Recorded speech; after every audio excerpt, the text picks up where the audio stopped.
এক গায়ে এক মস্ত বড় লাইব্রেরি ছিল। সেখানে একজন বুড়ো লেখক থাকতেন। তার টেবিলের ওপরে সবসময় তিনটে রঙের কালো দোয়াত থাকত, একটা সোনালি রঙের, একটা কুচকুচে কালো রঙের, আর একটা মায়াবী নীল রঙের। গ্রামের এক যুবক একদিন এসে বুড়ো লেখককে জিজ্ঞাসা করল, দাদু, আপনি যখন এই গায়ের ইতিহাস লেখেন তখন তো সোনালি কালি দিয়ে সব ভালো ভালো সত্যগুলো লেখেন, আবার যখন নেতিবাচক বা খারাপ দিকগুলো লেখেন তখন কালো কালি ব্যবহার করেন।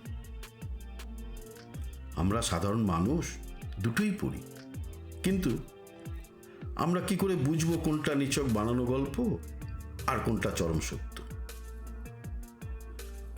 বুড়ো লেখক মৃদু হাসলেন। তিনি যুবকটিকে লাইব্রেরির জানলার বাইরে নিয়ে গিয়ে দাঁড়া করালেন।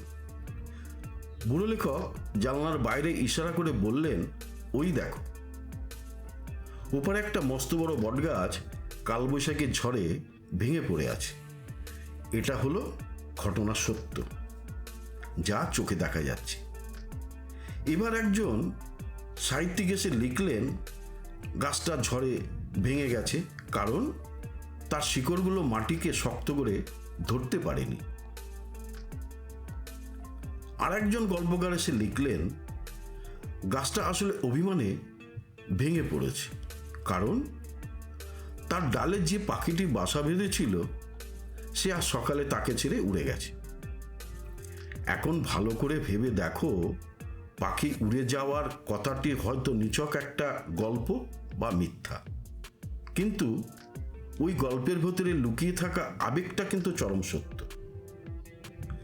সাধারণ মানুষ যখন এই লেখাটা পড়ে তখন সে শুধু ভাঙা কাঠ খোঁজে না, সে নিজের মনের ভেতরে একাকিত্বটাকে ওই গাছের মাধ্যমে অনুভব করে।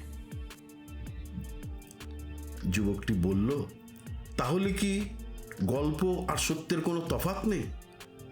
বুড়ো লেখক বললেন, নিশ্চয়ই আছে। সাধারণ দৃষ্টিতে সত্য আর নিছক মিথ্যা গল্প চিনে নেওয়ার জন্য মানুষের মনের ভেতরে একটা সোনার দাড়িপাল্লা বা বিবেক থাকে, আর তার তিনটি নিয়ম আছে। সত্যের একটা নিজস্ব ওজন আছে। মানুষ যখন কোনো ইতিহাস বা ঘটনা পড়ে তখন সাধারণ বুদ্ধি বলে দেয় মানুষের স্বভাবের সাথে এই ঘটনা মিলছে কিনা। যেখানে বড্ড বেশি অতি প্রাকৃতিক বা অতিরঞ্জিত চাতুর্য থাকে, মন সেখানে নিজে থেকে খটকা প্রকাশ করে।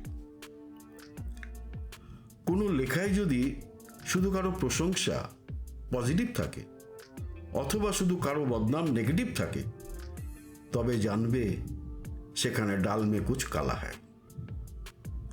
সত্য সবসময় এই দুইয়ের মাঝখানে দাঁড়িয়ে থাকে। যে লেখক পজিটিভ নেগেটিভ দুটো দিক সমান সাহসের সাথে তুলে ধরেন, তার লেখার ভেতরে সত্যের আলো সবচেয়ে বেশি জ্বলজ্বল করে। সময়ের কষ্টিপাথর নিছক মিথ্যা বা সাজানো গল্প আছে তো কাল হারিয়ে যায়, কিন্তু যে গল্পের ভেতরে সত্যের একটা ছোট্ট কণা হলেও লুকিয়ে থাকে তা যুগ যুগ ধরে মানুষের মনে বেঁচে থাকে। যেমন রামায়ণ, মহাভারত গল্প হলেও তার ভেতরে মানুষের লোভ, হিংসা, ধর্ম, লড়াইটা আজও 100% সত্য। বুড়ো লেখক যুবকটির কাঁধে হাত রেখে বললেন, তাই মনে রেখো হে যুবক, মানুষ যখন নেতিবাচক আর ইতিবাচক দুটোই লেখা পড়ে তখন সে আসলে সত্য আর মিথ্যা যুদ্ধটা নিজের মনের ভেতরে লড়ে।